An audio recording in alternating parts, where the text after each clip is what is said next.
I know what I promised, I whispered. She needed me. She's going through a divorce. We talked about this before the engagement, Amanda. His voice wavered slightly. You promised me you wouldn't keep this friendship going with her. This is Tony. You know those friendships where you might not talk daily, but when you do, it feels like no time has passed? That's how it was with John. We'd catch up maybe once a month, grab our fishing gear, and head to the lake if our schedules aligned. It was a simple, honest friendship, one where you could just be yourself. Last Saturday, John called. Hey, Tony, he said. I saw Amanda at Sally's place and thought about how long it's been since we talked. Figured I'd call. That comment stuck with me. Amanda had told me she was meeting Amy. I picked up my phone and sent Amanda a quick text. How's Amy? How's it going? Her reply came almost instantly. She's good. We're having coffee and catching up. Something about it felt off. I waited a few minutes before sending another question. When was the last time you saw Sally? This time, her response took longer. Those 3 dots appeared and disappeared multiple times before her message finally came through. Haven't seen her in months. Why? I typed back, Are you at Sally's right now? Her reply came quickly. No, I told you, I'm with Amy. Why would you think I'm at Sally's? I couldn't hold back anymore. I hit the call button and she picked up on the 3rd ring. Hey, she said, trying to sound casual, but I could hear the tension in her voice. Amanda, tell me the truth. Are you at Sally's? Tony, I already said I'm not. Why are you asking? Because John saw you there. Silence. Then? That's impossible. John must be mistaken. Huh. I took a deep breath. Okay, I'm driving to Amy's house right now. Her voice cracked. Wait, don't... Okay, fine. I'm at Sally's. Her admission hit me like a blow, not just because she was at Sally's, but because of how easily the lies had come, one after another without hesitation, until she had no choice but to confess. I hung up and turned off my phone. I knew she'd start calling and texting, but I needed time to think. I sat there for what felt like hours, replaying every conversation we'd had over the last few months. How many of them had been lies? How many times had she told me she was somewhere else when she was really at Sally's? The thing about trust is, once it's broken, it doesn't just affect the present. It taints everything that came before. Every memory now felt uncertain. Every past conversation needed re-examining. The woman I was supposed to marry, the person I trusted most, had looked me in the eye, or through text anyway, and lied repeatedly. If she could lie about this, what else could she lie about? Hey, Amanda here. I've been staring at my phone for an hour, rereading my texts with Tony. My hands won't stop shaking. I know I screwed up. God, do I know it. But how did things spiral so far out of control? It started so simply. Sally needed someone to talk to after her divorce, and I couldn't just ignore her. We've been friends since childhood, sharing secrets under blanket forts, helping each other through heartbreak. When she called me crying 2 months ago, what was I supposed to do? Say, sorry, my fiancé doesn't like you, so I can't help. I told myself I'd only see her once, but once turned into twice, and then it became regular coffee dates. Each time I told Tony I was meeting someone else, usually Amy. At first it felt harmless, a small lie to avoid a big argument. But today, when Tony texted me about Amy, my heart started racing. Sally's voice became background noise as I stared at my phone. Everything okay? She asked, noticing my distraction. Yeah, just Tony checking in, I said, trying to sound casual, though my fingers were trembling as I typed back. Then he asked when I'd last seen Sally. I stared at the screen, watching those 3 dots appear and disappear as I struggled to respond. How could I tell the truth now, after so many lies? You should just tell him, Sally said, reading over my shoulder. What's the worst that could happen? I shot her a look. You know how he feels about you. He'd never understand. So I lied. Again and again. Each message felt like digging myself deeper into a hole. When Tony called, I stepped onto Sally's porch. The warm spring air did nothing to calm the cold knot in my chest. "Hey," I said, trying to sound normal, but my heart was pounding so hard I was sure he could hear it. I kept denying it, even as my voice wavered, even as I heard the hurt and anger building in his. When he said he was driving to Amy's, the lies fell apart. "Wait, don't, Okay, fine, I'm at Sally's." The words came out in a rush, followed by silence so heavy I could feel his trust breaking. Now, hours later, I'm sitting here on Sally's couch, replaying everything. Sally keeps telling me I shouldn't feel this guilty. He's being controlling, she says. You're allowed to have friends he doesn't like. But that's not the point. This isn't about who I'm friends with anymore. It's about trust. It's about how I looked my fiancé in the eye, or through text at least, and lied, over and over. I can't pinpoint when it started feeling easy to lie to him. Was it after the first time, when nothing bad happened? Or was it when I convinced myself they weren't real lies because I was protecting something good? My friendship with Sally. The worst part is remembering how often Tony praised my honesty. "That's what I love about you," he'd say. "You're always straight with me." Every time I think about it now, it feels like a knife twisting in my chest. I want to explain, to argue that seeing Sally wasn't a big deal, that I only lied to avoid a fight, but deep down, I know it's not about Sally anymore. It's about trust, and I've destroyed it. So here I sit, staring at my engagement ring, which feels heavier than ever. Sally is in the kitchen making tea I won't drink, telling me everything will blow over. But I'm not so sure. And the scariest part?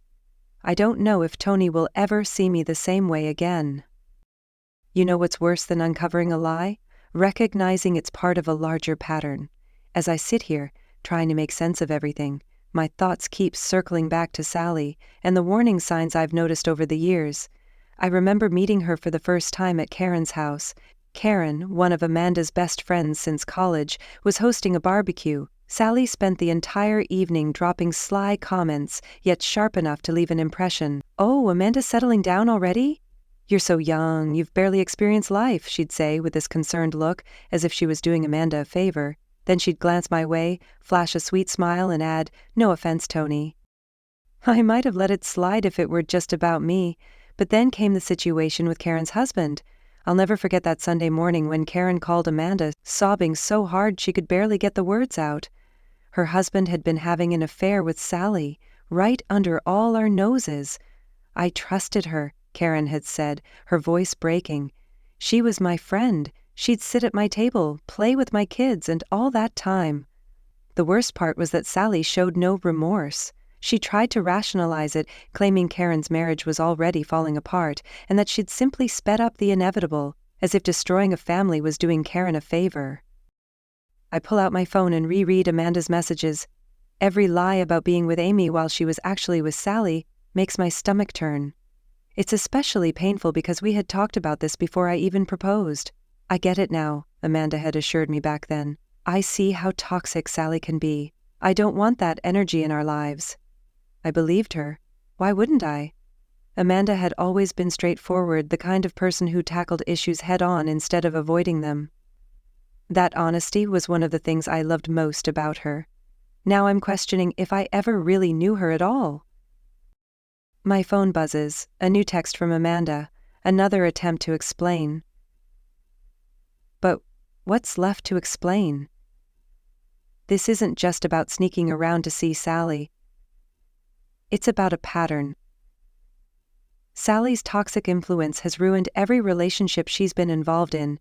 She inserts herself, plants seeds of doubt, and watches as everything crumbles, playing the supportive friend all the while. Once I overheard her tell Amanda, "You deserve better than Tony," completely unaware I was nearby. "Don't limit yourself. There's so much more out there for someone like you." When I confronted Amanda about it, she brushed it off, saying Sally was just being dramatic. But now, I wonder if those seeds found fertile ground. What hits me the hardest is how things were before all this. Amanda and I never had trust issues. We never had to question where the other person was or who they were with. That trust was the foundation our entire relationship was built on. Sally didn't just damage our relationship, she led Amanda to compromise her own integrity. My phone buzzes again, another message. Please, Tony, let me explain. Of course, Sally's going through a rough time. She always is. Sally always needs someone to lean on, someone to rescue her, and yet somehow she's the one left standing when the dust settles. I think of Karen, who still avoids group gatherings if Sally might be there. I think of the children now dividing their holidays between two houses. And Sally? She's moved on, as if none of it ever happened. Now, Amanda's been lying to me for months, sneaking around like a teenager, all to spend time with someone who's actively undermined our relationship, someone who's repeatedly shown no respect for boundaries or commitments. The sad truth is, I understand why Amanda kept it a secret. She knew exactly how I'd react. We'd had this conversation before. She knew that seeing Sally was a line I couldn't accept, and instead of respecting that, she chose to deceive me again and again. That's the part I can't get past. It's not about her wanting to be there for a friend, even one as toxic as Sally. It's about the fact that she chose lies over honesty. She broke the one thing I thought we'd always have: trust. My phone vibrates again, but I don't even need to check it. Some broken things can't be repaired with explanations. Right now, I don't know if our trust can be fixed at all. You never forget the moment your world falls apart. For me, it wasn't a dramatic scene filled with shouting or flying objects. It was quiet, almost gentle, like watching a sandcastle dissolve under the rising tide. Hours after that phone call, I drove home from Sally's, rehearsing my explanations the whole way. But when I walked through the front door and saw Tony sitting in his armchair, every carefully planned word disappeared. He looked different, like something inside him had shifted, something fundamental. "How can I believe you anymore?" he asked softly, his voice contemplative rather than angry. That's what frightened me the most. Not yelling, not accusations, just quiet disappointment that seemed to fill the entire room. "How long have you been lying to me about this? What else have you lied about?" Each question felt like a physical blow. What could I say? That it was only this one thing? That everything else was true? Even I couldn't believe that anymore. "Tony, please," I finally managed. "It's not what you think." "Then what is it, Amanda?" he pressed, leaning forward, his hands clasped so tightly his knuckles were white. "Because from where I'm sitting, it looks like you've been lying to me for months, about something we specifically agreed on before we got engaged." The memory of that conversation hit me like ice water. We'd talked about Sally, we'd agreed she was toxic, we'd promised each other. "I know what I promised," I whispered. She needed me, she's going through a divorce." "We talked about this before the engagement, Amanda," he said, his voice cracking slightly. "You promised me you wouldn't continue this friendship." "I never thought it would go this far," I admitted, the words tumbling out. "I never wanted to hurt you. I thought it wouldn't matter." "It does matter," he said, his voice hardening. "You've broken our trust. You've been lying for months, and now I don't know what's real anymore." He paused, his words deliberate. "You kept seeing her, knowing what she did to Karen's family, one of your closest friends." I felt dizzy, like the room was tilting around me. This couldn't be happening. "Tony, please. We can fix this. I'll cut ties with Sally. This time, for real. I promise." "Like you promised before?" He stood slowly, and I noticed something in his hand.